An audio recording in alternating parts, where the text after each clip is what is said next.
Waking up in the hospital was the lowest of the low. Like, okay, I was fortunate to wake up, God willing, but it was cloudy. Healing isn't linear, and that's, I guess, in any walk of life, in anything that's happening, going on with someone. You know, you can have a day where you're on top of the world, and then the next day you could be at rock bottom. No one really educates you how to handle your money, not back then.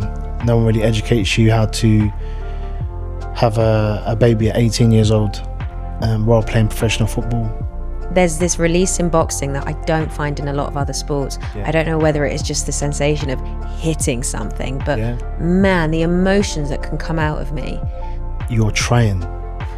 And that's the key ingredient for me and anyone that is falling so bad that and I tell my children, you have to keep trying. It might not plan out how you plan, but you keep trying.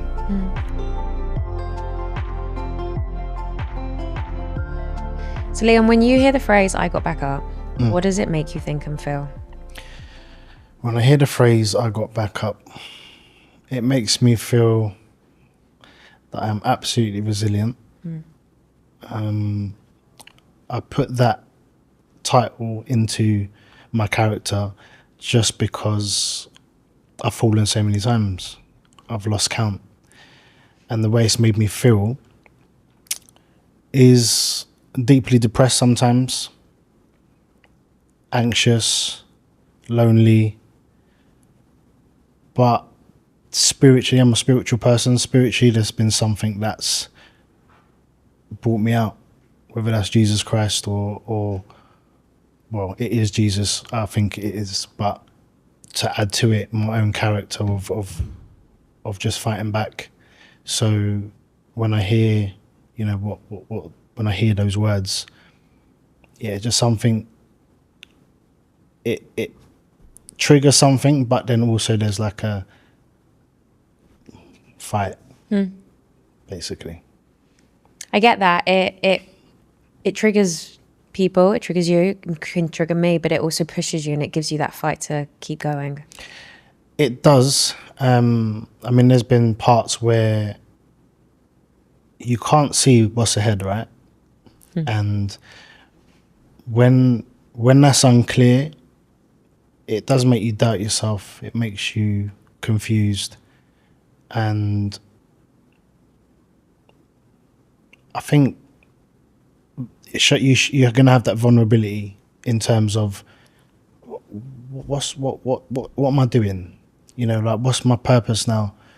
You know, even, you know, after my football career, 18 years of playing professionally, and then coming out with not really knowing what to do is a scary place to be.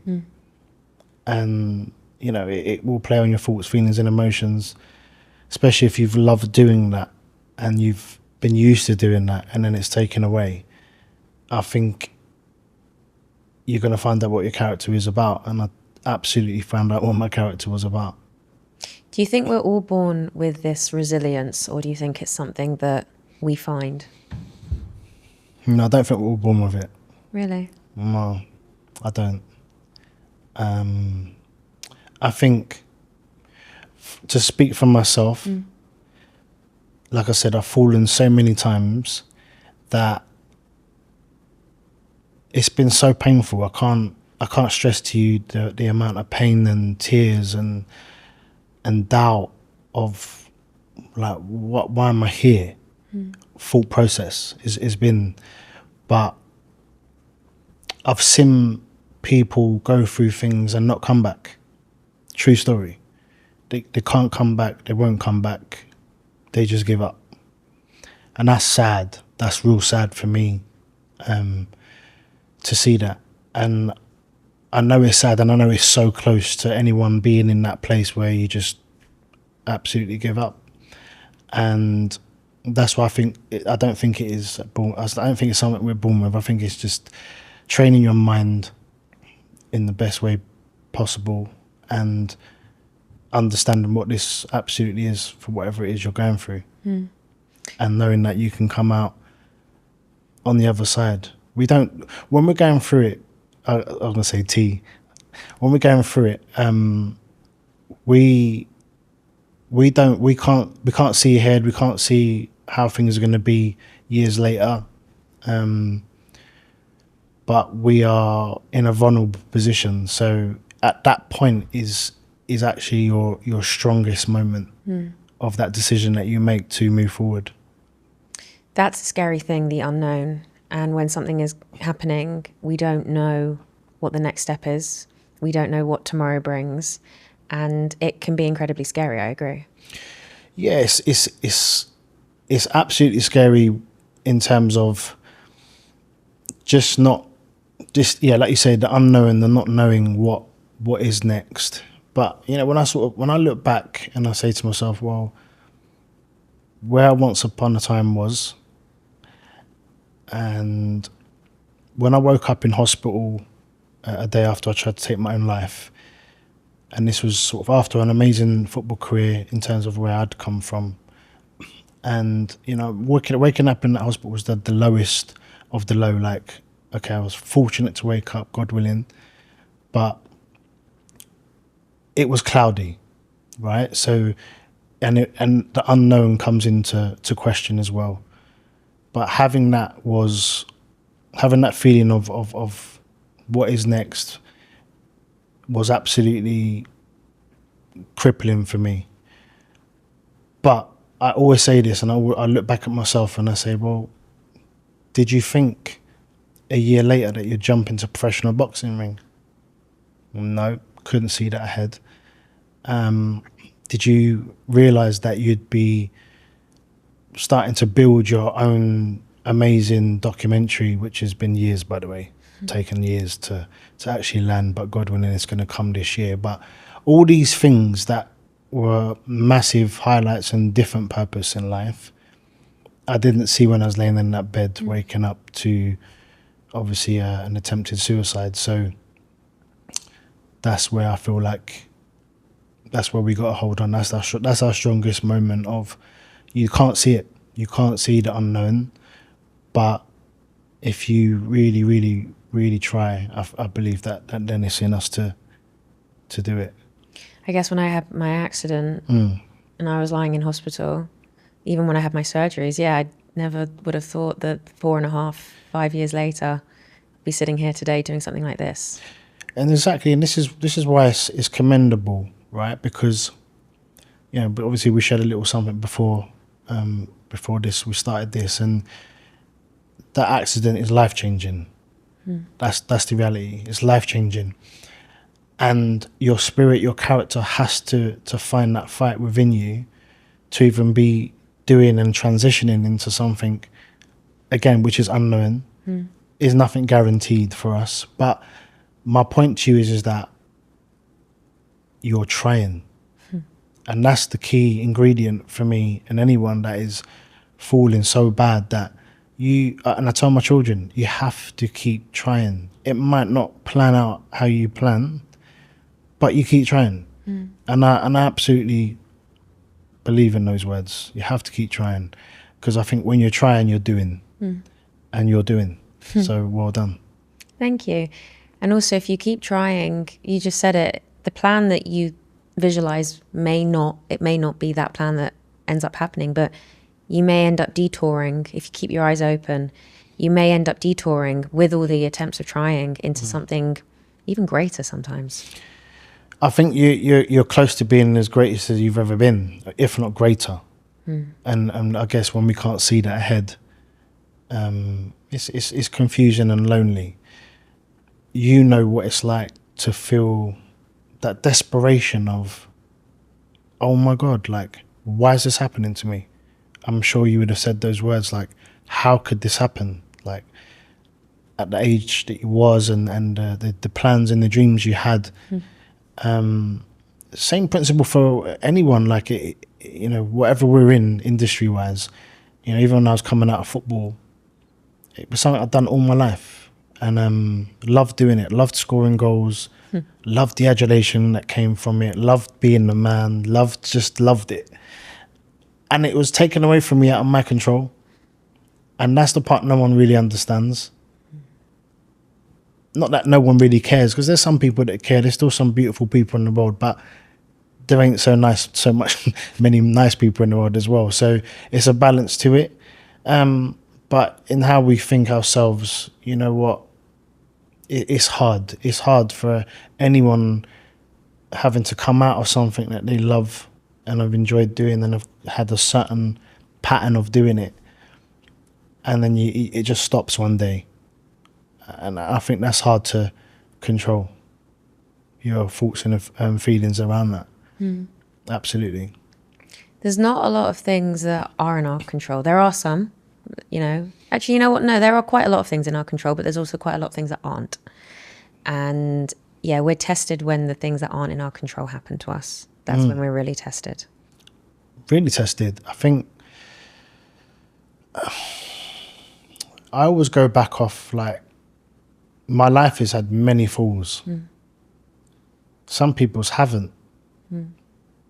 Not really fallen, kind of going through the motions in life. It's nice, cool, great. But if I die tomorrow, God willing I don't, but if I did, I've had an eventful life. And I feel that I've helped change some people's lives as well, just by being me, just by trying to inspire in a different way, not by scoring goals, not by being in a professional boxing ring, but actually just by living through my experiences and being able to articulate that to those in need at a place where I once was, who are just absolutely in need of just some reassurance and some hope in someone's words that have been through it, like yourself. You sit there and you're doing the presenting and the hosting and stuff, and you've got a story to tell. And I think if you don't tell that story, you're wasting your life. And that's the way I look at things from this angle now. I get that. I actually do. I really do. So then let's move on to your journey. And I want you to start us wherever you think most resonates and where you want to start. I think for me, I speak about mental health in great detail to spread that awareness, like I said, to try and help others. But I also think there's a therapeutic message that comes from within it. So when we speak about our own trauma and our own grief, there's something therapeutic that comes from it as well. For me, when I speak, and I know it's absolutely draining when you speak about the topic that nearly destroyed you, but there is a silver lining to it where you're like actually doing so much good to that.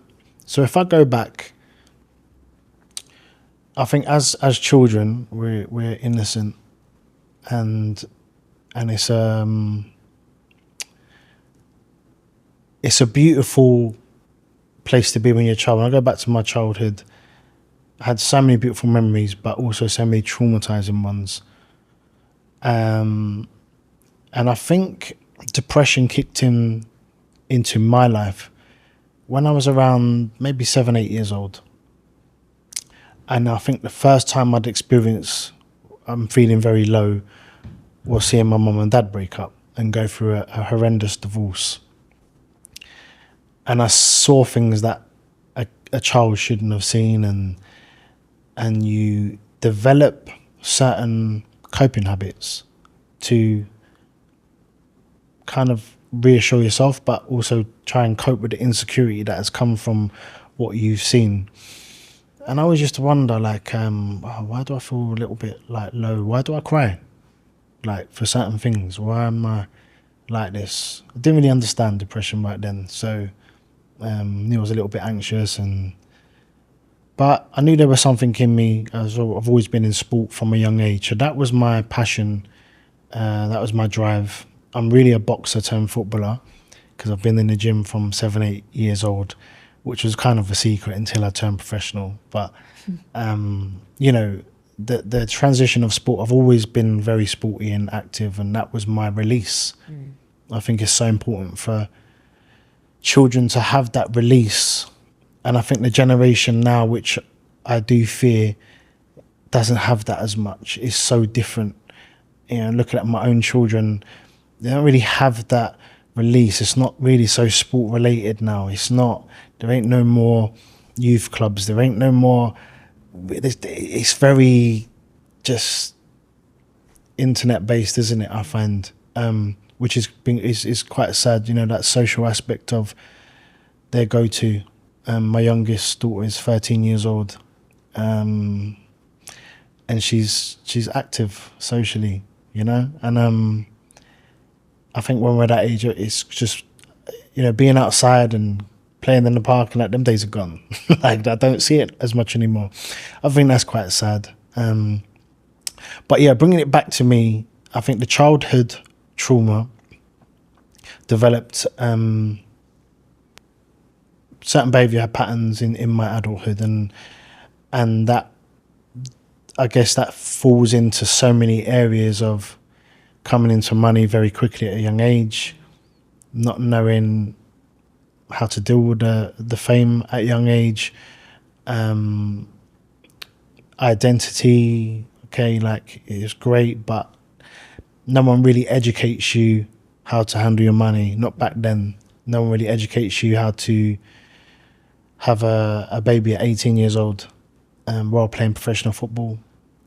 No one educates you when that doesn't work out, and you're doing the whole single dad thing, and again trauma from that. But again, I do kind of flip it back to the things that I've seen them gone through and I've watched. And I think when you see adults and you're in those environments and you see adults go through their own patterns and trauma and distress, I think you subconsciously pick up so many things where you go into your own adult life thinking that's normal. So you normalize so many things that were quite toxic in relationships. Not making my mum and dad to be absolutely terrible people. I'm just saying they went through a very bad divorce, and when you're the children, we're sometimes forgotten about in that moment because they're so focused in what is going on with them, and that got lost a little bit, for sure. So it's a lot. It's a lot. When you say things affected you, can you explain how? Yeah, so not to kind of speak on my mum and dad's business, but you know, there was a lot of toxic traits. There was a lot of abuse between them two, and how they treated each other in so many aspects. And again, I've had beautiful conversations with my mum and dad later on as I'm a man now. And you know, the most beautiful thing about that is being able to sit down and discuss like the things that affected me. You know, and I was seduced by an older woman when we used to live in a pub once upon a time. I must have been about 9-10 years old, around them ages. I mean, like, when I look back then, I was like, okay, great, like whatever, I'm kind of understanding and learning about a woman. But at the same time, as you get older and I have my own children myself, I'm like, wow, that can't happen on my watch. And I think things were so different back in those days, you know. Not that I'm crazy old, but you know, I'm a late 70s baby born, so yeah, it was different. But yeah, those little things affected me. It creates insecurity going into your own relationships.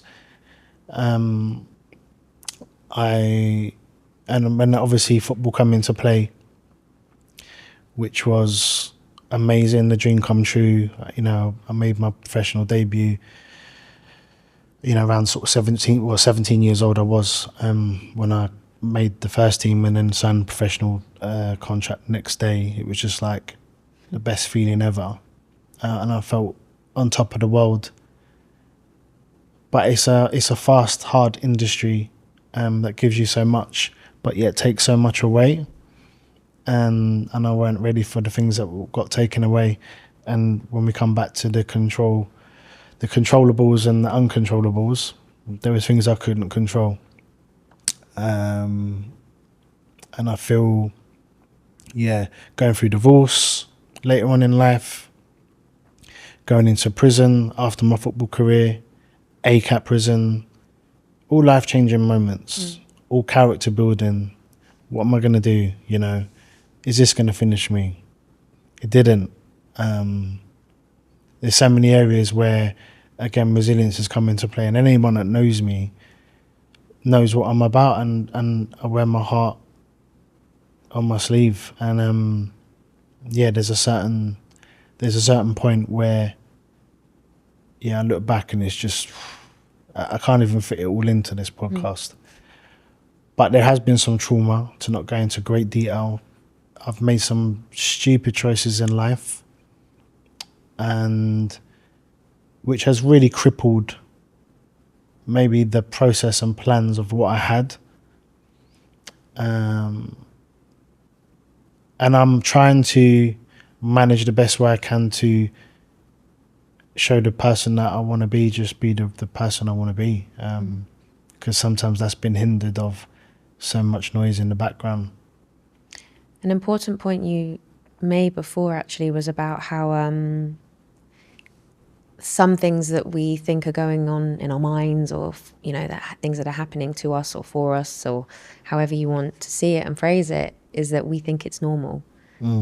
And we sometimes don't realize that it's not.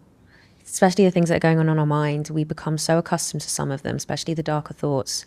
We just think this is just normal. And to normalize things, there's so many things I've normalized, and even going into other relationships where it's a balance when you go into a relationship. I'm with an amazing woman now, and she checks me from time to time, but in a very positive way. Sometimes you've picked up so many traits where it's like, oh, actually, why am I being like this? Or why am I acting like this? Or why am I, what's going on? Do you know what I mean? And sometimes I think you need to come out of certain things to really understand, actually, right, this, I get it. It's so important to speak properly and have these conversations, and realize, and when you look along the journey, you realize, oh wow, okay, that sticks out for me, and so forth. Like I say, I think everyone makes bad choices along the way, and if you don't, congratulations. But I think the choices not only build your character, but really determine who you are in the end, because we have got a choice to make a choice, to change the patterns, to change what we want to do.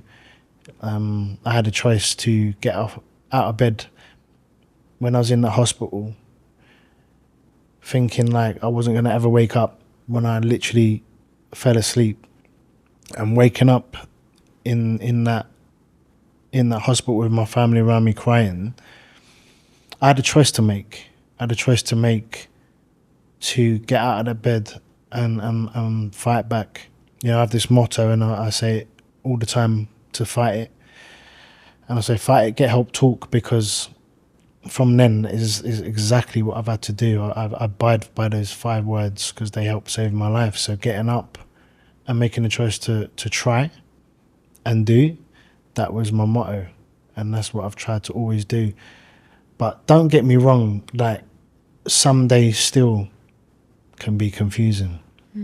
Some days still I can, be by myself, and I get a sense of feeling. I can get a depressive bout that will attack me out of nowhere. And then I'm like, oof, I'm still not right. I'm not there yet. I'm not there yet still. Still got a lot of work to do. But it's an absolute battle. It's a constant fight. just to try and make the right choices, to try and, you know, be okay. But also it's okay, which I've realised, it's okay to have those times where I'm not feeling great today. Whether that's within my work, whether that's me as I'm feeling. I think the only time I can feel amazing is when my children are around me. They're not children now, they're all pretty much big and grown. But yeah, on my grandson. I've got a grandson, Koa, who's absolutely amazing. But you know, these points for me keep me going. Keep me going. And I think when you find that in life, it gives you a different type of purpose. I mean, they're growing now, so they're all doing their own thing, and I've got a book to see my girls now. Do you know what I mean? To see them, they're daddy, I'm busy, like, or you know, and I'm like, okay, cool, I'll see you when I can, sort of thing. So they're all busy, but it's beautiful in itself. But I do miss them. I do miss that. Again, no one teaches you about that. No one teaches you. You know, you see, right, when you know, when they're all young and they depend on you, right? They need you. They're like, you know, that you're there, and then one day it all changes, and then they just grow up and go about their lives and enter this big wide world, and then you're feeling again like a little bit, oh, now what about me? What do I do now? They don't need me anymore, which is it's been interesting for me to understand those feelings as well and get around to those feelings, because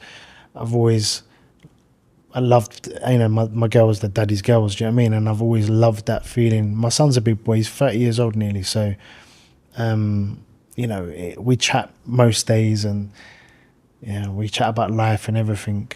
But again, it's like, you know, and he's brought my grandson into the world with his beautiful fiance, and yeah, I think those moments are special. But in life, whether it's your children, your partner, I think everyone just goes off into their own, you know, into their own path. So you always I always feel like you kind of do end up being alone in the end. But I think I've got a lot. We can have a lot to look back over and understand what our journey's been about and why we doing what we do today. How do you, on that then, how do you as a parent transition through that? In what aspect? In the aspect of, you know, when the kids start to leave home or go to uni or... Yeah, and well, I got seven now, right? 7 children. So you've gone through it 7 times. Two stepchildren who are still at home chilling, by the way, chilling. But if they can chill as long as possible, let them chill. Yeah. But again, I'll leave that down to mum. But yeah, they you know, they're amazing in their own. You know, they're both trainee accountant and trying to start her own business, stepdaughter, and very, you know, active. She's very active. And then my girls, before that, my eldest daughter, Mariah, she's absolutely potential, promising music artist, singer, doing great. You know, she got her degree in acting degree. She's done amazing. And then my other daughters are dancing. In dancing, Sweet Pea, I've got all nicknames for them. Sweet Pea's a dancer. She's about to go off into uni. She's amazing, coming up 18. And then I've got my baby T, who's just like an amazing actress. Amazing, absolutely amazing. So she's sort of going down that route. And then Faith, she's, you know, finding her way. She's doing like gymnastics and shows and stuff. They're all creative. I think for me, to answer your question, it's been a long time since I wake up with my children from a day-to-day basis. It's been a long time, so I've missed a big part of waking up with them and seeing the routines, taking them to school when they was doing it, and taking them to so many things, and you know, the living arrangements wasn't that. So it's been a big part that I've missed. So I think once when from what I can remember, when we was all sort of together, and you know, I was doing things and close, and it was a beautiful thing because I'm a family orientated man. So you know, that's my power, at the same time weakness. So when it was like that, it was amazing. And I think for it to kind of not be that, I'm just a sort of dad who is just very soft when it comes to my children. I'm very, they create a sense of weakness, but also give me a lot of power to get through certain things in life, because I want to show them there's going to be hard times in life, but I'm going to show you how to fight back in life. If you ever come across them times, all my girls, that you will all be able to fight in the way where, not like just fight, they do fight, but they will be able, the character will get it, you know. My oldest daughter's going through her own things right now, her own things, bless her, you know, or her own female stuff, which a man can never understand. And I'm you know, I'm proud of her, because she's really trying, and she's trying to push through, as well as trying to be that big dream that she has in terms of music. So yeah, I think it just can create a sense of loneliness when they all kind of move on and gone. It's just one of them things. It's part of life. And healing, we were talking about healing before, like healing isn't linear, and that's, I guess, in any walk of life, in anything that's happening, going on with someone. You know, you can have a day where you're on top of the world, and then the next day you could be at rock bottom. Sometimes you can't always understand why that's happening. And if you're on that journey where you are trying, you are healing, you're working on yourself, you're trying to get through things, whatever those things are, you have to be really kind to yourself on those days when you feel that everything's, you know, going wrong, because there've been so many days probably in the past, maybe if you even can't remember it, where things have gone well. That just because you're having a bad day or week or month, because they can happen, or longer than a month. I think an important point to note as well is that you're never alone, because we've all been there, because I can't talk on, you know, on behalf of everyone on this planet, but we do go through it. Like I said, I think when you've gone through your own trauma and your own journey, I've lost people to suicide. I lost my sister to suicide. I've lost my uncle to suicide. There's a lot going on. And I always, sometimes I've blocked it out. My sister was like, me and Tracy was like real close.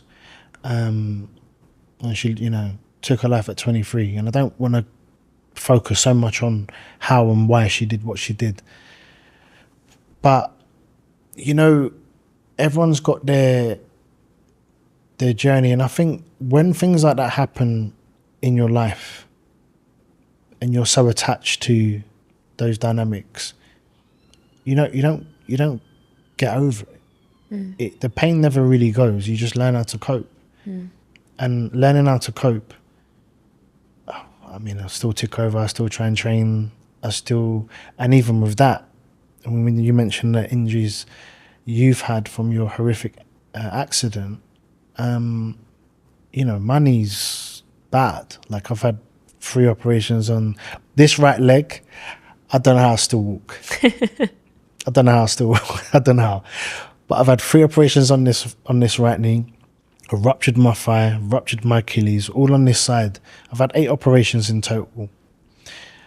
And it's a lot. Some days I get pain. Some days I'm like, oh my gosh, like, I'm struggling today. I can hardly walk sometimes. That's the truth. I don't know how I get through it, but I do. Sometimes I want to go to the gym, and my knee's killing me so much that it throws me off so much that I can't go today. So I try and accept that. You know, acceptance is the biggest thing in all this. Accepting where you are, but not beating yourself up when it's feeling like that. Don't beat yourself up. It's fine. Look how far you've got. Look how far we've got. Yeah.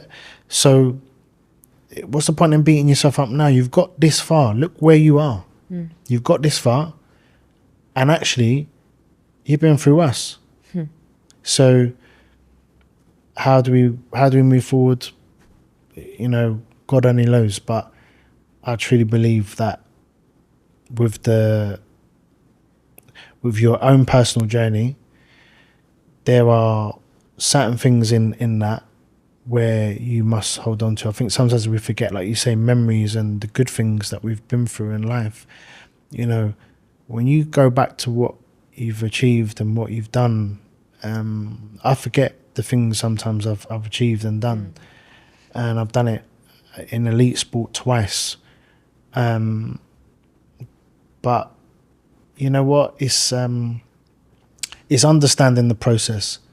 I really look into the locus of valuation, and I really lent on that external evaluation of, you know, like the adulation, it feels good that when people tell me I'm good, and you know, I lent on that so much until I couldn't. Until you have to start working on yourself, until you have to start healing.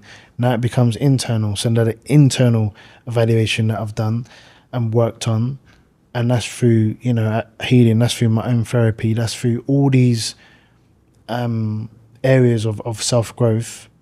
Then you start to really look at things in a different way, because internally that's where it is. That's what, you know, how you love yourself and how you treat yourself and what you say to yourself is absolutely crucial to how you will develop as a person and how you will develop in life. The brain can't always distinguish when we're saying things about ourselves or we're saying something about someone else, and that's why there's a big thing about like negative self-talk, is if you continuously telling yourself negative things all the time about yourself as well, like your own internal body is going to just continuously believe it. Absolutely. Because if you keep telling yourself you're rubbish, you're no good, I'm not good, I can't do this, I can't do that, keep telling yourself that, and that's what's going to end up happening. And that's what you're going to end up believing, rather than trying to train your mind to say, okay, whether it's on your bad days or your good days or whatever days it is, just training your mind to look at everything, take a deep breath, take a little step back and just observe what it is, and be like, okay, how many times we've been here? So, okay, how do I cope with this? Who should I talk to today? Who can I talk to who I trust and who will listen to me properly? There's a lot of people that you may talk to and they're not really listening. And that's another thing as well. You know, when you are in a vulnerable place and you want to talk to someone you might feel the need to talk to, or you put the trust in to talk to them,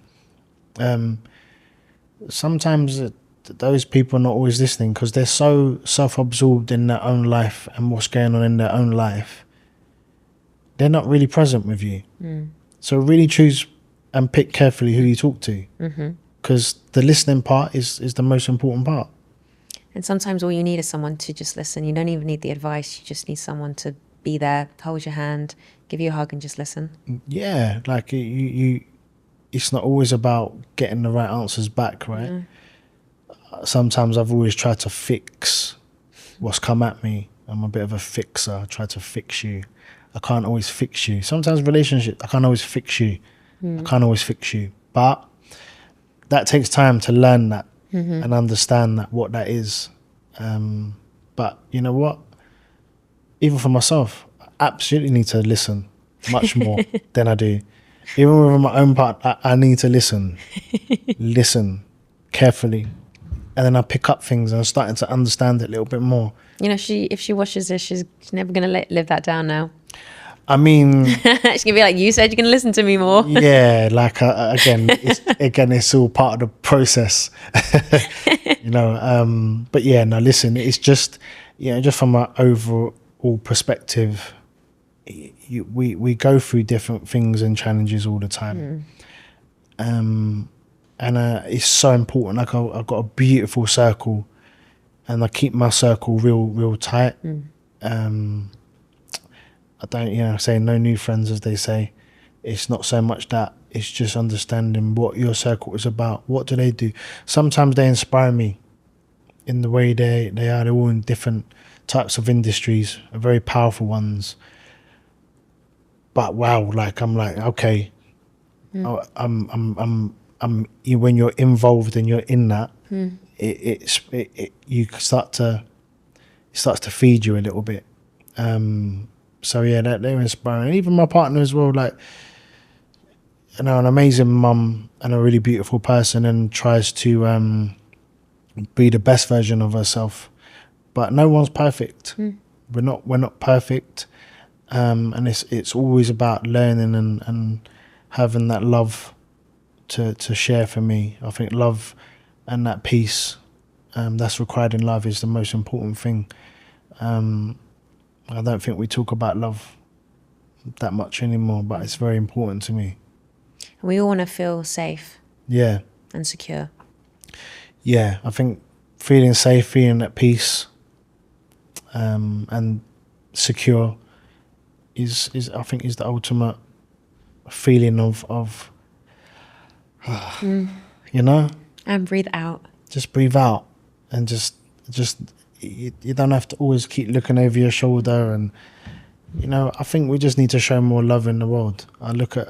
I'm on socials. I try and use it to the best of my ability, but I'm trying to change it up a little bit. I mean, I'm a person that wears my heart on my sleeve, and I've posted my children, I've posted my work, and now I'm seeing things that are disgusting in terms of like where it comes down to the children, and now it's making me feel like, wow, I need to change things up a little bit and protect that, even though they're all grown now, so it's a little bit different. But in the past, I've because I'm so happy and in love with them, I've posted my children, and that's just something that I've always wanted to share. But I think in society, I think we need to love more. I think too many haters, too many people give you the evil eye. Whether that even friends, family, some people can be looking at what you're doing in life and say you're doing something real positive, or you've done something that stands out and helps other people, and you follow them and they follow you, and I was, and the most interesting thing about that is that why does the like not come? Like, if it's genuine love, why does the like not come? And I've always struggled with that part. If I see someone doing well, whether it's my brother, whether it's my babies or my partner, whoever it is, I'm always like, wow, amazing. And I like, because I want you to be it. I want you to be it. I know what it feels like to be it, by the way, because I've been it. I want you to be it. And I'm going to show you that love. I don't understand why people are so reluctant to show that love, genuine love, but yet just keep watching from afar. It's confusing for me. Yeah. So that's what I'm saying. I think we need more love in this world. It's a very messed up world we're in, and I feel like that's very much needed in every way, shape or form. And light shines out of people very different when they're doing things from a very authentic self. When people are doing things authentically with the love as well, you can feel it. I think so. And you can see it, and like, I mean it, you can, they glow in a different way. Yeah. It's nice to see people glowing and happy. Just like they say about when you smile, when you really smile, you can see it in someone's eyes. You see it in someone's eyes as well when they're really smiling. It's all in the eyes. Because if it's just the mouth that's moving, that's a fake smile. it's all in the eyes. Yeah. I always say it's all in the eyes. The eyes never lie. No, they don't. The eyes never lie. So I believe in that, and I think it's it's something that I observe a lot. I observe people, and I smile from afar, and sometimes I don't really clearly get it.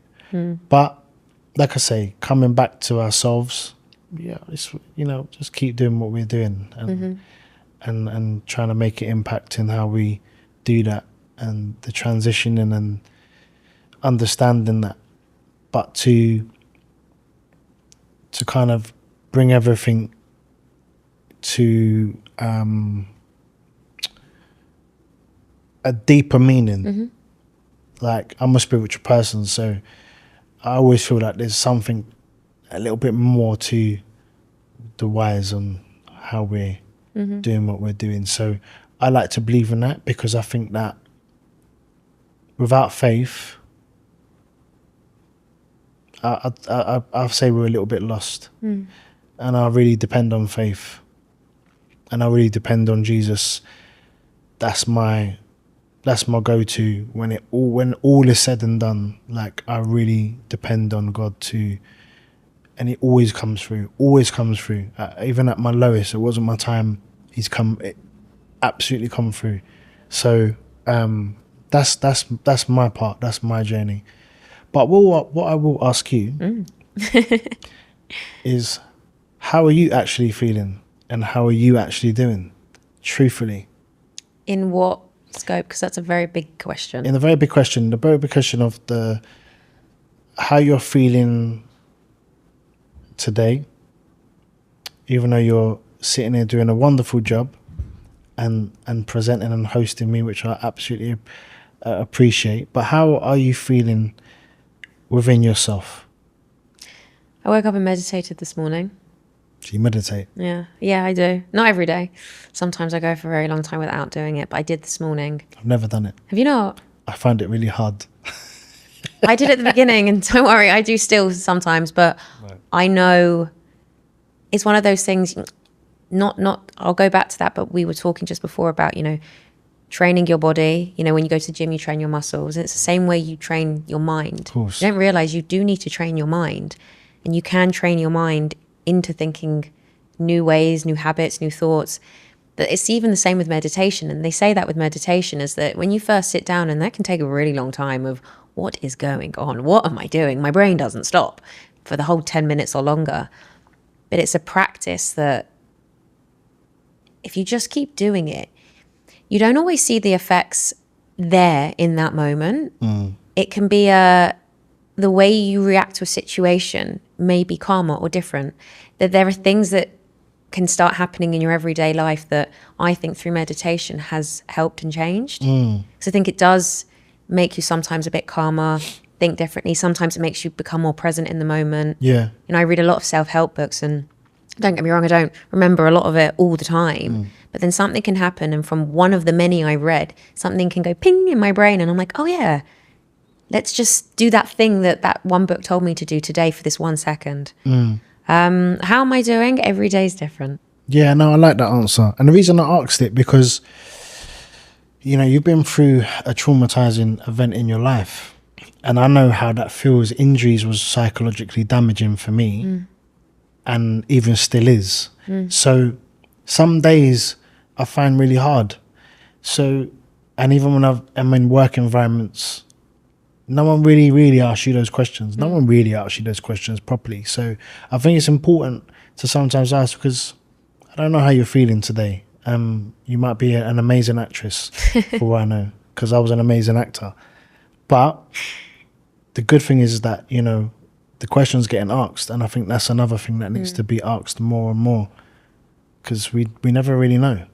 You're right. And sometimes you need to just ask your best friend. You can talk to your best friends or your family or people you're close to all the time. But sometimes just, how are you doing today? And sometimes when you phrase it like that, it really makes someone sit back and go, how am I doing? And if there's someone has asked, open up, share, because they've asked for a reason. Yeah. But I think, like I've said before, every day can be different. Some days I can be on top of the world, and some days, are harder. But a lot of the time, especially with what I've been through with my knees, is and the physical side of things, is I train very hard. I can't find the balance between undertraining and overtraining. Train hard, I can't find the balance.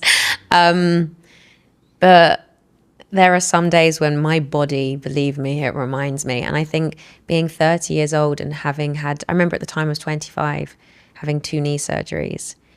And I remember people would make comments like, oh God, you know, you must be how old are you? Like, you must be so old that you're having knee surgeries. And I remember like those kind of comments weren't funny. They were hard, because I remember thinking this was out of my control. I had an accident.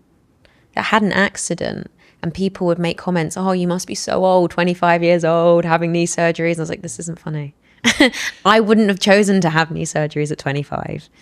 And I guess sometimes it scares me knowing, you know, what has happened. And for the rest of my life, I've got reconstructed ACL, missing hamstring tendon, but I keep strong because I have to. And you're still training. Yeah. Still going. Yeah. Oh, I hike mountains. Yeah. It's a different purpose and different challenges for you. So yeah, it's commendable, and it's a big deal that you're trying to. It's your, you know, we have all different ways of fighting back, and I feel like this is a good way of doing that. Exactly what you're doing, and that's why, you know, energy. I always believe, you know, I believe in energy, and feel like the energy was like straight away. And I was like, and I kind of looked into what you're doing. Obviously, I saw a few interviews that you'd done in the past with a few people I know. But I looked into your journey and what you'd been through, and I resonated with the injury side of it, because I know what it does psychologically. So I already knew that there's been times in your life where you've been absolutely vulnerable and in pain. So the transition, it's good. Thank you. It's good. I appreciate it. And you're right, that's what people don't see, the mental side of it. I was 25. I had a knee brace on from my ankle to my thigh. I had to sleep in it, which I hated. I didn't occasionally, and then my physio and surgeon both found out, and I got a telling off. I got a telling off a few times in my during my recovery. But I, you know, all my independence was taken from me at 25 years old. And 25 is when you're 25. You know, you want to do something. And I couldn't walk. I couldn't even get a glass of water on my own. And I was watching all my friends get on with their lives. That's the hardest thing. And I physically couldn't walk. That's the hardest thing. You know, and there are a few different moments and memories. You know, I mentioned one, and that still stay with me. I remember I went to a wedding, and not long after my first surgery, and I still had the brace on underneath, but I was able to start walking without crutches at this point. And I had my trainers on, but I had this beautiful pink dress, and you know, I had my hair done, I did my makeup. I didn't feel, and it's amazing because I remember my parents took me to the wedding, and I broke down in the car because even though I looked, you know, beautiful, I didn't feel it. I was 25. I liked to wear heels, and I didn't feel like a woman. I felt like a little girl, and I didn't feel myself. But you wouldn't seen it from the outside. I just didn't feel myself at all. So I had this huge insecurity going to this wedding anyway. And during the wedding, a woman came over to me later on in the evening, and I must have been sitting down, and I never forget this. And she looked at me and she went, you know, at the reception, I was really worried I was underdressed. She goes, and then I saw you in your trainers. She goes, and then I realized, I've got nothing to worry about. I'm not underdressed. She's got trainers on. And do you know how I handled it? I lifted up my dress, and all there was a knee brace from my ankle to my thigh. And I just looked her straight in the eyes, and I smiled. And she went, oh my God, I am so sorry. And that's how I handled that, because I was already not feeling great. Yeah. And someone clarified it. Yeah, I understand that. And I just, to this day, I remember it so well. Yeah, you would. Yeah. And I just remember I smiled at her with that, you know, my dress up, and it was how I handled it. But that was the pinnacle moment right there, where you just went, hold that. Yeah. I was like, look at this. Yeah, hold that, whatever. Yeah. Take it how you want. Yeah. So you already beat it. So, yeah, that's the choice. Yeah. Yeah. No, I get that. Thank you. And then I just want to talk to you about football. And you said, you know, when you made your debut, in the first team. How was that? It was just about 2 years before.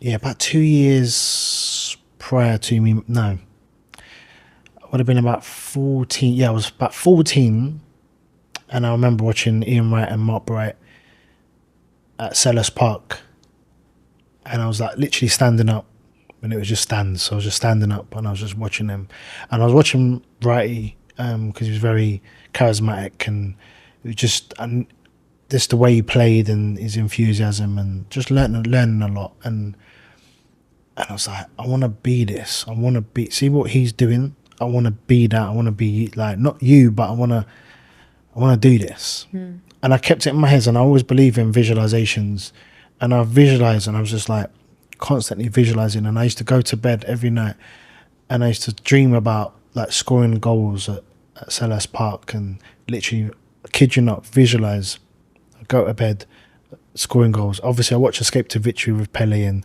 so I had that in my dreams as well, where he's just doing overhead kicks. So I used to go in the garden and throw the ball up in the air and practice overhead kick all the time, constantly. And these dreams really became real for me. And then obviously it was about 6 months. Now I remember, it was a 6-month trial I ended up getting. I called the manager at the time, youth team manager at the time, I was sort of 15 at the time then, and I called the manager, Peter Nicholas, and I said, because ironically again, his son was at my high school, where I was in a Woodcote High in Coulsdon, and his son, and I thought, okay, let me get his number. So I was being proactive. That's, what have I got to lose? Do you know what I mean? Everything to gain. What have I got to lose? So called him up, and he said, "Oh yeah, I know you, Leon. We've been watching you." And I was like, "Really?" Like, wow. I was playing Sunday league, school, county, district, and all that. And then I put the phone down, and I got my trial. Now, this is where I understood resilience as well. It's very uncommon for a trial to last 6 months. Very uncommon. 6 months. And I mentor at Crystal Palace Academy now. I do the under 18s. And this is one thing where I really urge them to understand and buy into. Because in those 6 months, day in, day out, I gave my absolute best. I made sure I'd done jobs. I made sure I was doing everything that I was told. And at the same time, I was practicing my craft. So whenever I was going home, I was staying after, practicing and working on my touch, working on finishing. And Steve Coppell, the manager of the first team, used to always spot me. And he came out one day when I was kicking the ball against the wall, working on my touch. And, my touch became good. When I came to Crystal Palace, I was very raw. I had ability, but I was very raw. Anyone would tell you that I played with. But I absolutely leapfrogged most just because of my work ethic, my desire to be better, and my desire to score goals. And he came out and one day said, he was like, "Lee, Ian Wright used to do this. He used to do this all the time." And he said he saw little things from me that reminded him of that. And then from then, kicked on. I didn't play in my first year as a scholar. I didn't play in my first year, couldn't get in the team. Certain players used to laugh at me, like literally laugh at me, blah, blah. So I was like, cool, no problem. The second year, I became one of the leading goal scorers in the country. So, and that was competing with like Michael Owen, Carl Court, Jason Ewell, all top strikers.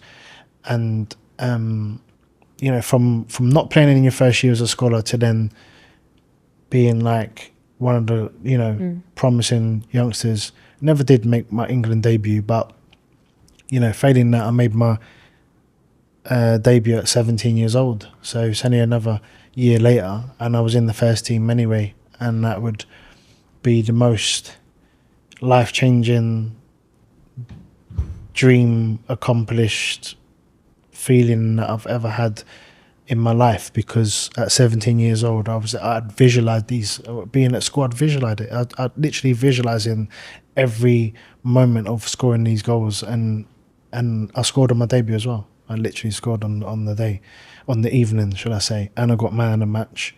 Couldn't drive there, so they gave me a mountain bike, so I couldn't drive. But all these things were beautiful, and I never take those moments for granted. And that's what led me on to go on and further into my career. I was at Crystal Palace for 6 years. Went on loan to a few clubs in between.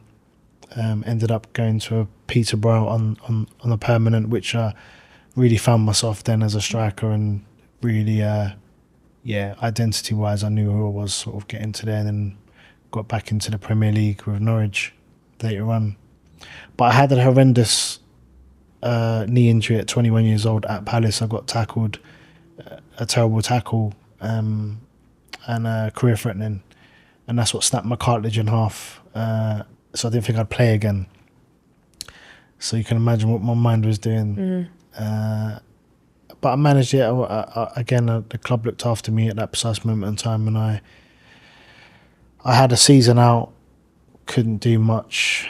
And then when I did come back, and this is why I love the man, Steve Coppell, because he was the man that allowed me to not train every day.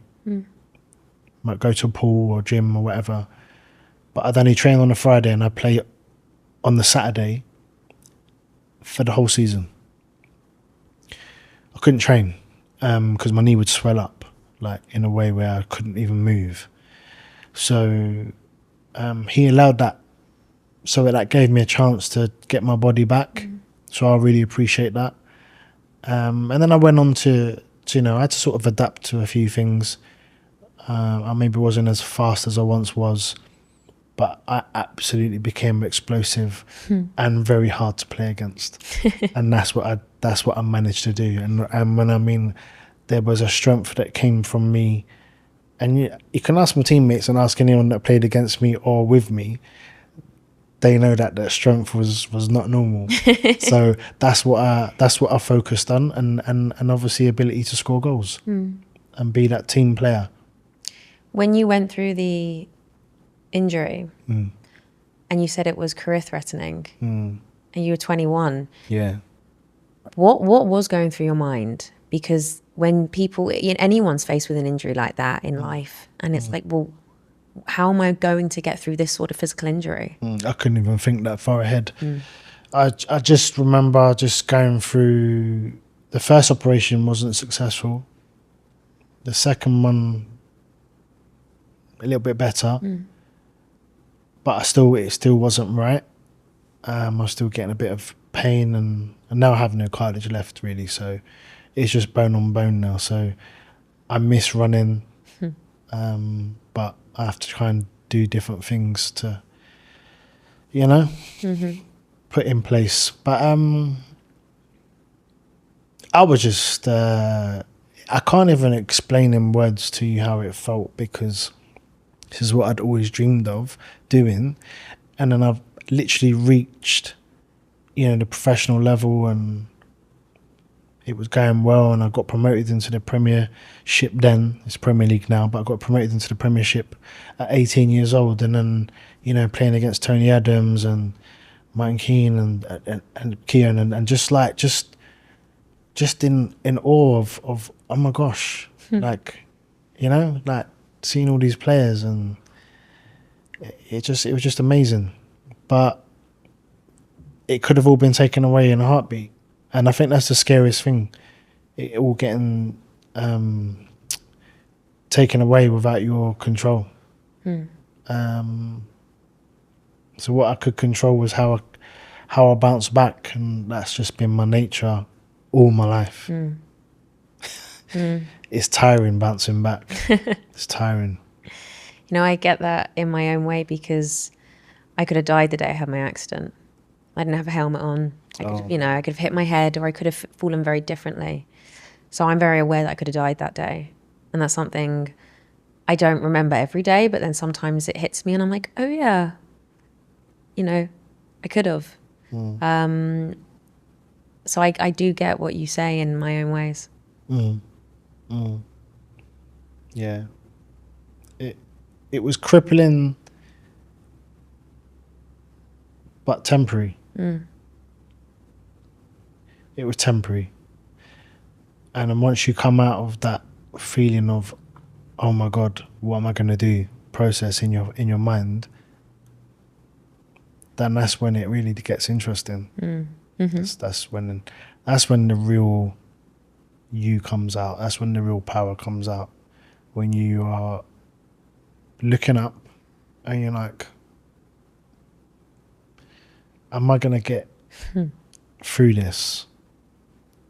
Don't think I am, but let me try. And then the trying for me is the doing, you know.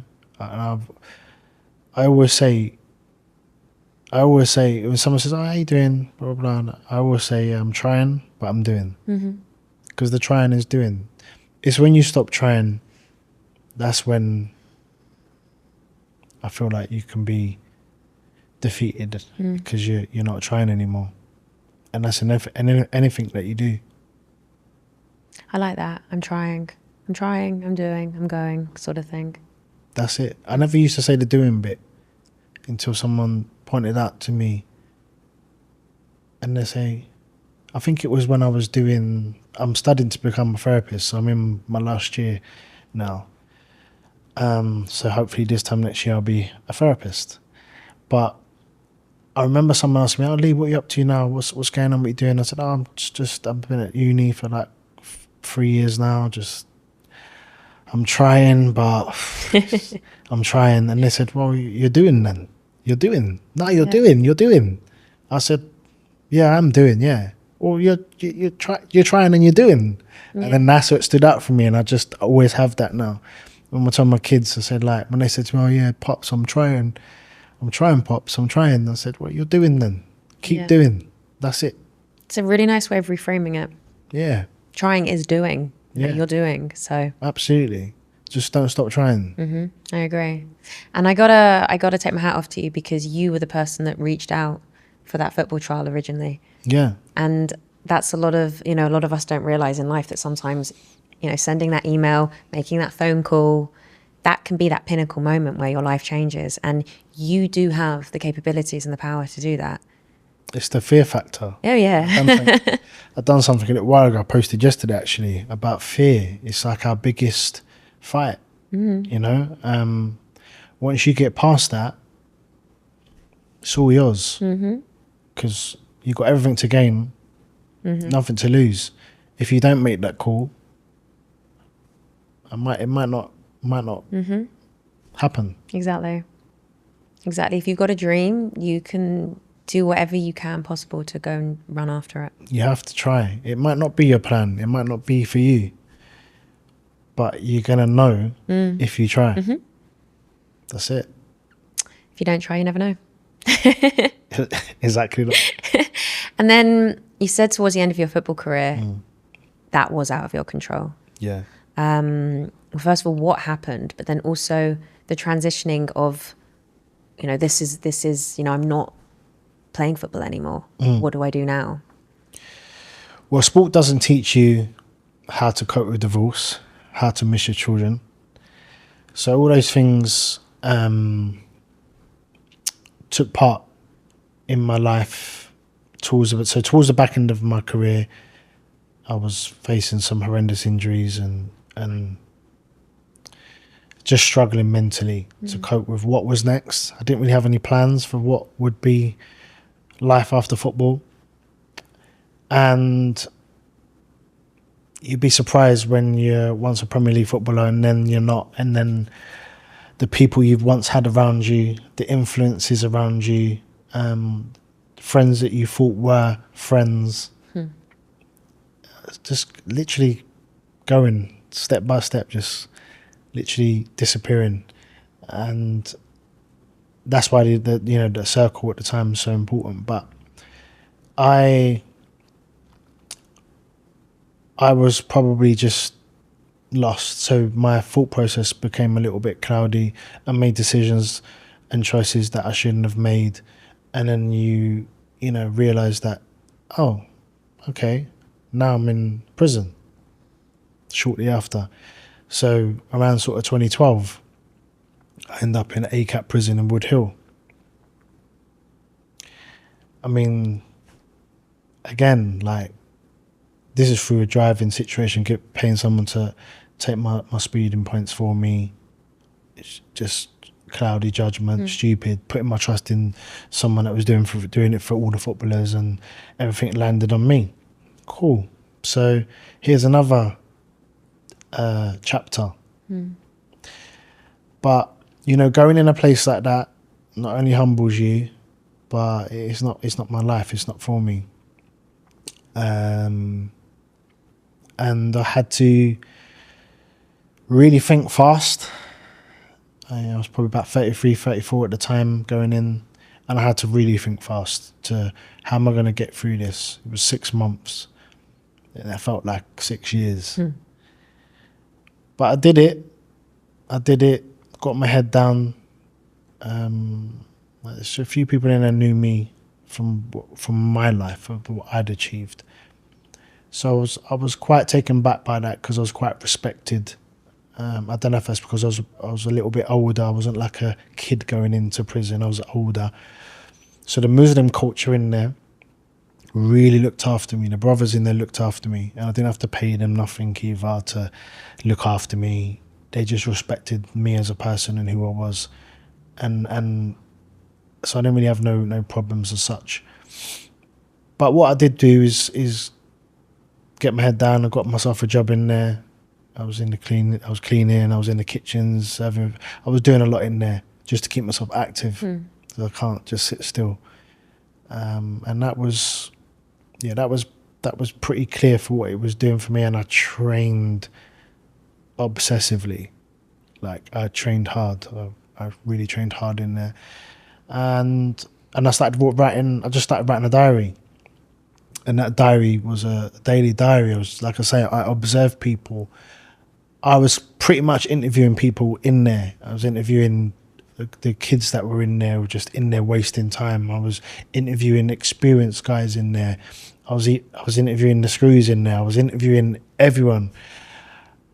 And I pretty much was like in a place where can I go? But how can I bring in my time? And I was going right back to my childhood. I was going back to, you know, how I was feeling. I was going back to so many things that open up so many areas.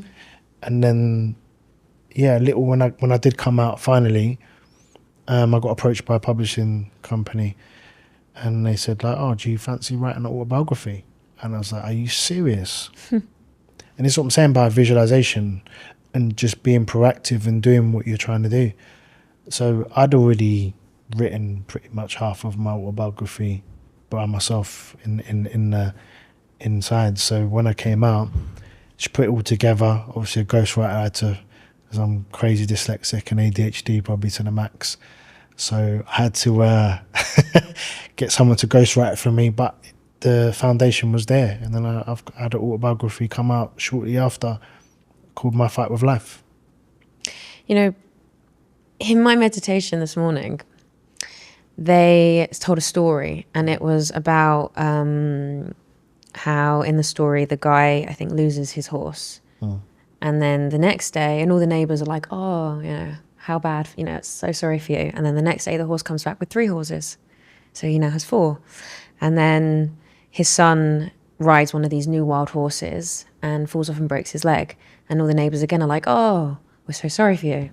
But then the army come in the next day to recruit all the able-bodied men, and his son can't go to the army.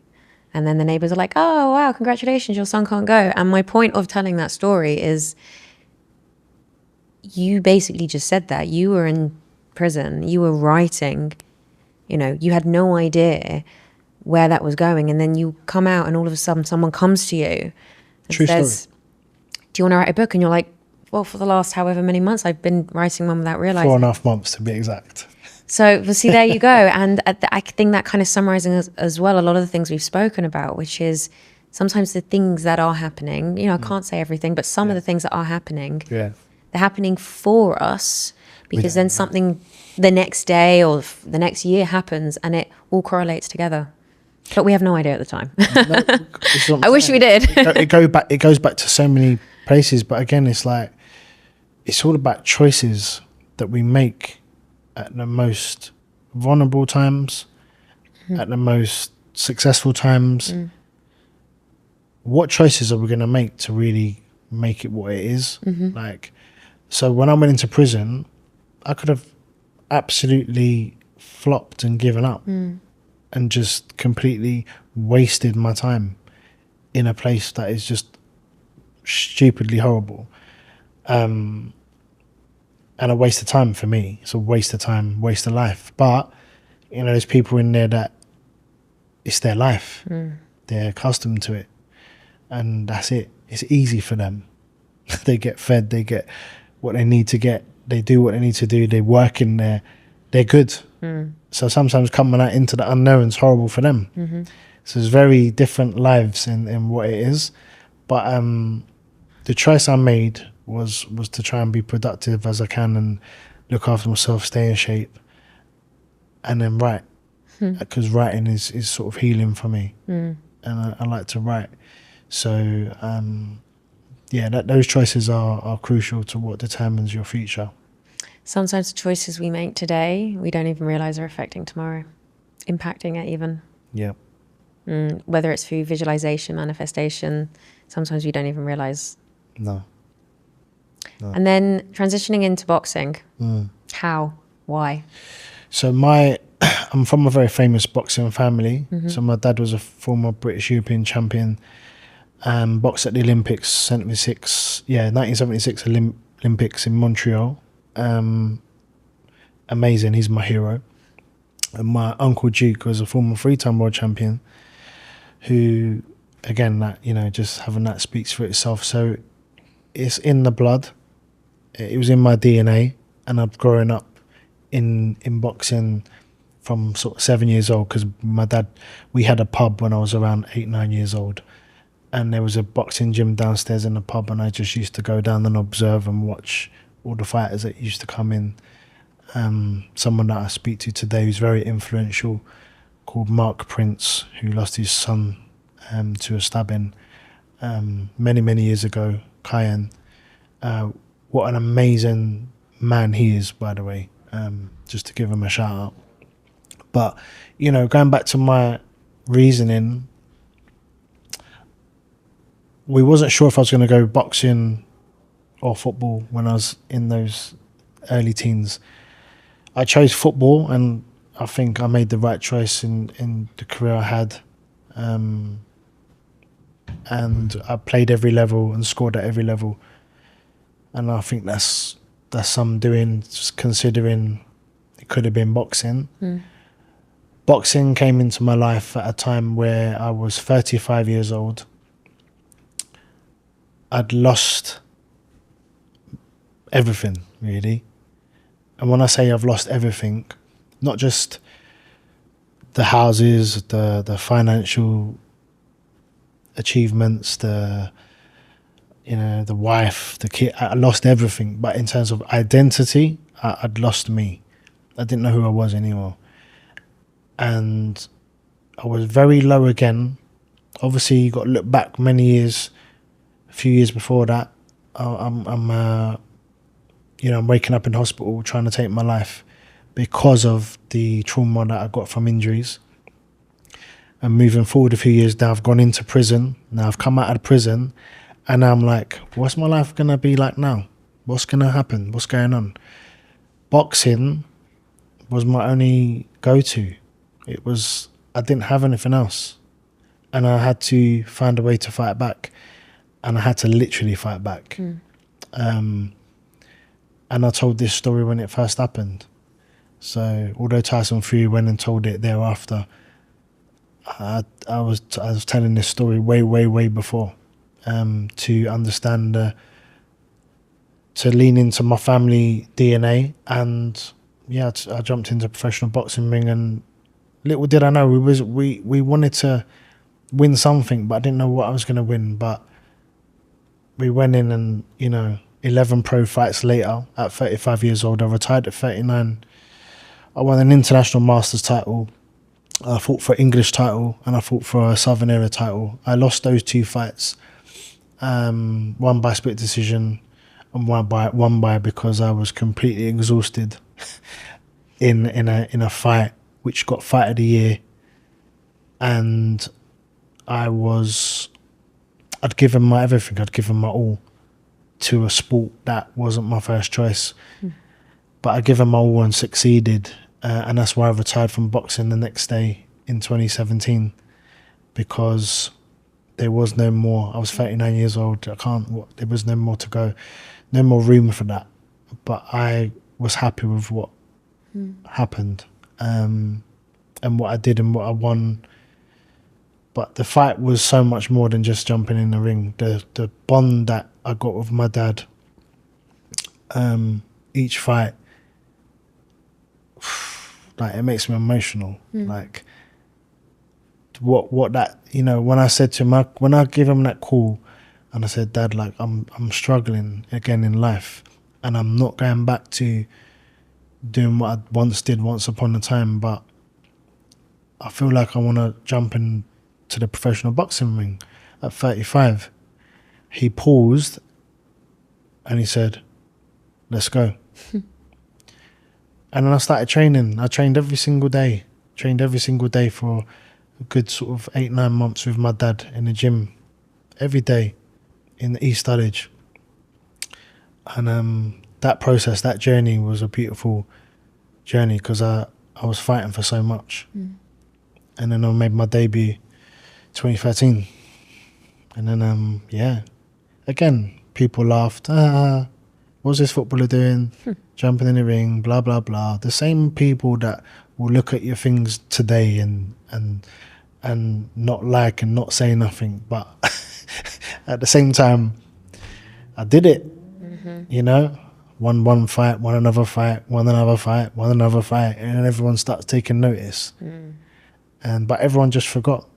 Maybe there's a little bit more special in terms of me and what I'm from. I'm not from a normal family anyway, so I just thought, you know what? I'm not trying to be a world champion. I'm not trying to be my dad. I'm not trying to be my uncle. But I'll tell you what I'm trying to be is the best me. And that's exactly what happened. And I achieved in 2 sports. And no one can't tell me nothing because I achieved in 2 sports at top levels. So that's what I'm proud of myself about. And you should be. And you're a real go-getter. Like, you put your mind to something and you actually get it done. Yeah. And I'm always also talking even, you know, you're becoming a footballer, a boxer, but then even you're saying you're training now to be a therapist. Like, you're a go-getter. You decide what you want to do and you go after it. Another transition. I've transitioned so many times in life, right? You know, people say jack of all trades or whatever. But for me, life is about exploring whatever it is you feel the need to do at the time you need to do. And I've done exactly that. If someone says, what have you done with your life? How long have you got? Because I've done everything I could with the tools and the ability and everything I've had. And I always talk about my heart, but my heart's never let me down when it comes to trying to really go for what I need to get. And I think that is the most important thing for me, is looking back over my life and knowing that I made a mark in 2 sports, but also to transition into, I dropped out of school 15 years old. Like, I didn't do my GCSEs. I sat there. ADHD wasn't really apparent right then. It wasn't really noticeable right then. No one really knew. They just thought you was bad. I remember just sitting in the hall, right, everyone just doing their, and because I just really just struggled with understanding, like, what is truly going on here. Like, I used to sometimes cry because I didn't understand what the teacher was saying. It was that in depth at those young ages. And as you get older, you see, you know, everything comes to light. But when I look back at that, and then at the age I'm at now, I'm 48 now, and I've been at university for the past 3 years, and it's been a battle again. But don't be surprised if I'm not a qualified therapist next year. I like it. That's all I've got to say on that. So again, like, keep trying, keep doing. That's all we have to keep doing. That's it. Like, keep trying, keep doing. It might not have gone to plan. You know, I'm still not quite there, but I can assure you I'm going to give it my all. We almost don't know your next move. It's quite exciting. It's always exciting. I've got something that I've been holding on to for a number of years. I'll send you the trailer, but it's a massive film that I've got coming. But it's my journey. But I've interviewed other athletes all over the world to why athletes are so susceptible to mental health and suicide, and obviously the late great Ricky Hatton. I interviewed him in that, and some other special people, including The Rock. And I just it's God's timing, but for whatever reason, it hasn't happened yet. There's been a lot of hiccups, as you know what that world's like. And I really hope that it will be with us this year, because I think it would be my biggest achievement in what it gives back to society. And then talking about achievements, and you mentioned that, just quickly going back to boxing, what was your debut fight like? Like, how did you feel? I was a little bit of nerves, a little bit of nerves kicked in, because it's the unknown as well. But this is what I've done since 8 years old. Yeah. I've just not competed, but I've watched it and observed it with my dad and my uncle. But having my pops beside me, it brought me a sense of strength, because when I was a kid, I used to watch him and I knew how he felt when I was there. Now, to have my dad in my corner, yeah, I was, I look back at the debut fight, I won in 2 rounds. I stopped the guy in 2 rounds, John Mason, his name was. It was a beautiful feeling. It was a beautiful feeling. But when I look back at it, it was like, and then I look at later on as I grew, I just catch on really fast, and I really work on my craft fast, because I could see my development from my debut fight to then maybe fight 5 or 6, different fighter. Do you know what I mean? Yeah. So I saw the development, I saw the craft there and then, and I saw what I did to achieve those moments, because it's not easy getting into a professional boxing ring at 35 years old, may I add. Not having any amateur experience, and then you're fighting people with 42 fights in who've had years of experience. Trust me, it's a big jump. But I coped, and I've done that because of my character. And you were saying as well the family element and how special that was, because it is special. Yeah, it's a spiritual thing that comes from boxing. I'm a big Rocky fan. Sylvester Stallone is my next hero in terms of boxing and his sort of makeup. But yeah, I'm a great believer in boxing and what it gives you and what it does, and all the things that it does something to you. And it's not always it's not to be violent as such. It's a beautiful art when you really understand what boxing is, and you know how to look after yourself, and you can throw punches and just get it and understand. It's a beautiful confidence to have. It's such a release as well, because I do it. Oh, you do it? Yeah. So we'll spar sometime. How do you do it? I've done it in a few different places. Yeah. Okay. And I'm like, I've done it. Like, I've had proper boxing trainers. I go to boxing clubs. Yeah. Do my raps myself. I love it. But it's a release that I don't find. I love sport. And we were saying how important sport is for your mind in general. Yeah. But there's this release in boxing that I don't find in a lot of other sports. I don't know whether it is just the sensation of hitting something, but man, the emotions that can come out of me all of a sudden in just a few punches. That's what it does. And it does make you feel strong. It does. Oh yeah, if you do that for a number of years, you know, my girls come and do it with me sometimes. You know, they're not done it for a little while, but I like to teach them to self-defense thing. But I like to let them have a little bit about themselves. You know, too many power trip men trying to dictate. So I like to let them to know. Listen, I'm ready. Look after yourselves. Look after yourselves. And then I just want to ask as well. You mentioned about, you know, being in hospital and you've tried to take your own life.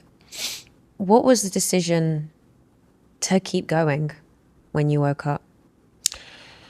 I had children at the time. And I think the saddest thing for me is when I look back at that process now, and I've told this story so many times, but I'll keep telling it because it's so important, because there's so many of us that struggle with mental health, right? So, you know, when I look back at it and the purpose that I still had, I truly believe that my kids would be better off without me. My family would be better off without me, because I was so unhappy.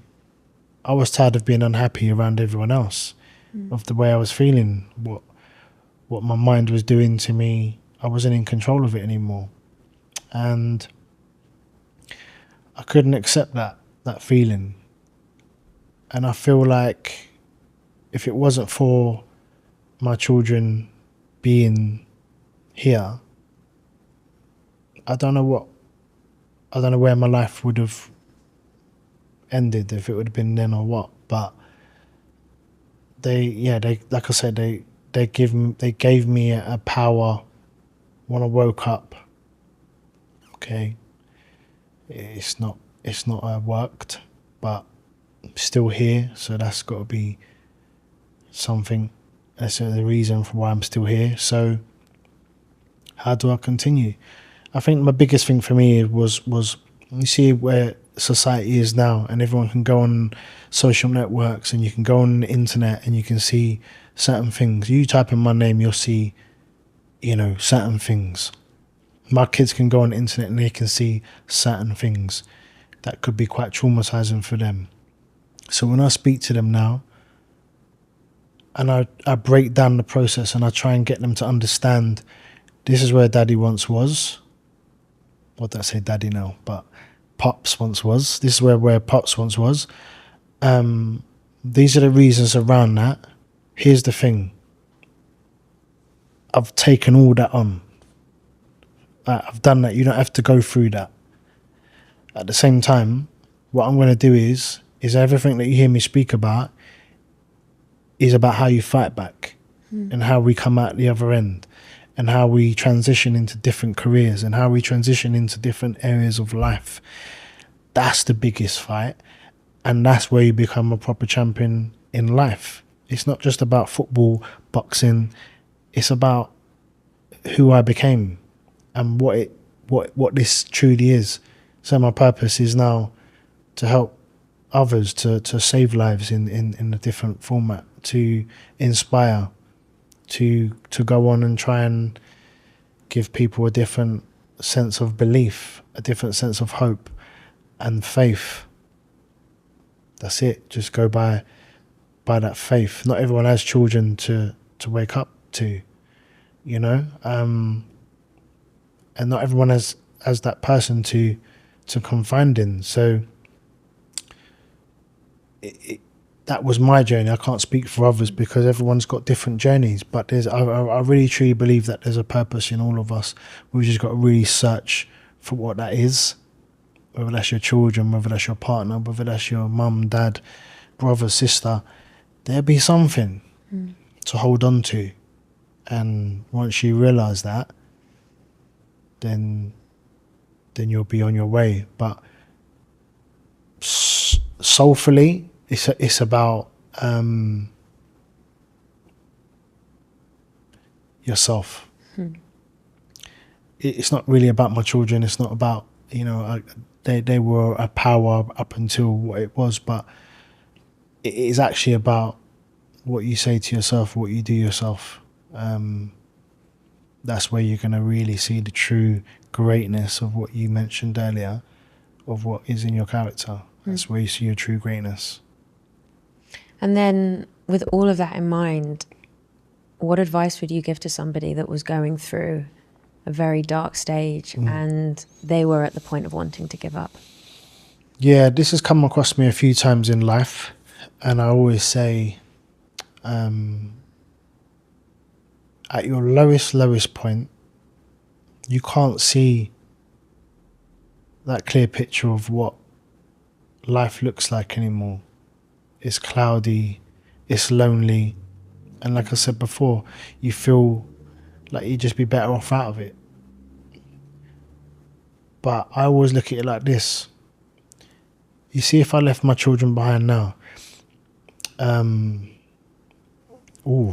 got me. See, my Mitchum. If I left my children behind now,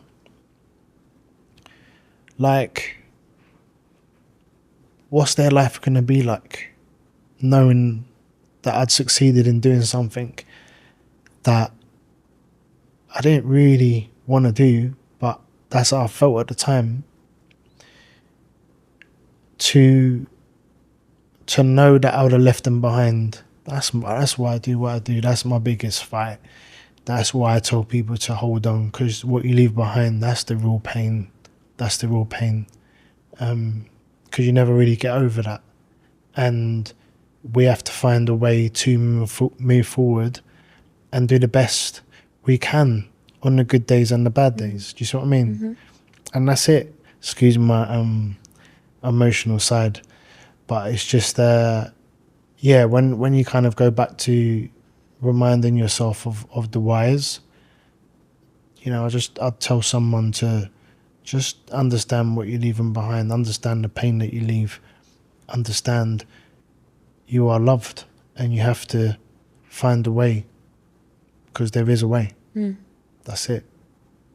There is a way, and it's an important reminder, is that you are loved. You're never alone, and you are loved. Even if you don't see it or feel it, there is someone somewhere out there that really does love you. Absolutely. And wants you to stay. Yeah.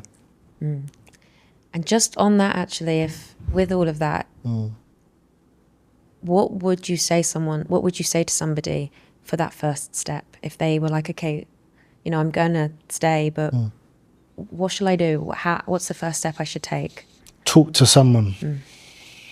Talking is the best therapy. Yeah.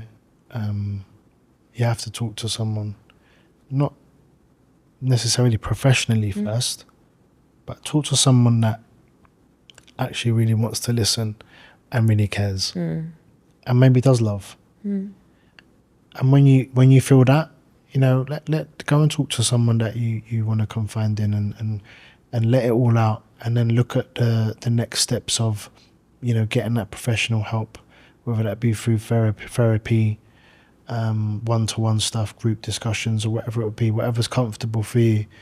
But go and search for that, because talking is therapy. I would say fight it, get help, talk. I say help saved my life. I believe in them words. Talking is really important. I know it's really hard for a lot of people. Yeah, of course, because it shows a vulnerability. It shows a vulnerability, especially as men. It shows, when you show vulnerability, you still seen as weak. In a lot of cases, what they say, well, showing vulnerability, whatever, man up, fix up, whatever. Here's the thing, I don't care, because it's how I feel. So if something touches me in a way where it's making me emotional, and if I cry, so be it. Doesn't make me any less of a man. And like I said, not many people can get in a professional boxing ring and do what I did anyway. So I'm still the same man that cries. I'm still the same man that misses his children. I'm still the same man that probably suffers from, traumatizing events from my life or whatever it is. But we move forward. And doing that is the way I've done that ever since I got out of that hospital bed, is because I spoke. I've not stopped since. Just constantly talking and trying to be the best I can be. That's it.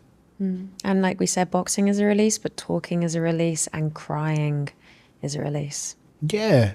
I'm not saying I've become a crybaby, but I definitely feel like, you know, if it's a moment of feeling and you need to express that, you know, it's just let it be, and that's it. We've all got triggers, so, you know, we've all got triggers. I've seen the hardest men fall and cry.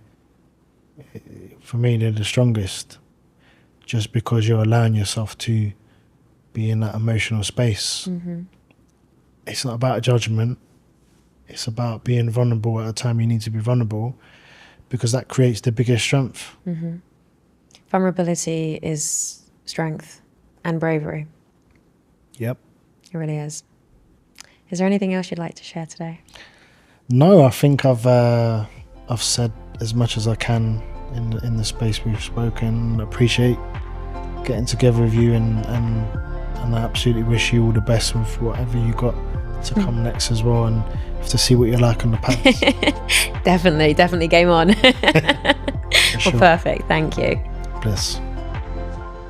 Thank you for being here today. Life will knock us down, sometimes hard and sometimes more than once. And when it feels impossible, know that your story isn't over yet. Sometimes when everything is falling apart, it's really falling into place. You have the power to rise, to heal, to make magic, and to evolve. And you have the power inside you. We all do. You have the power to get back up.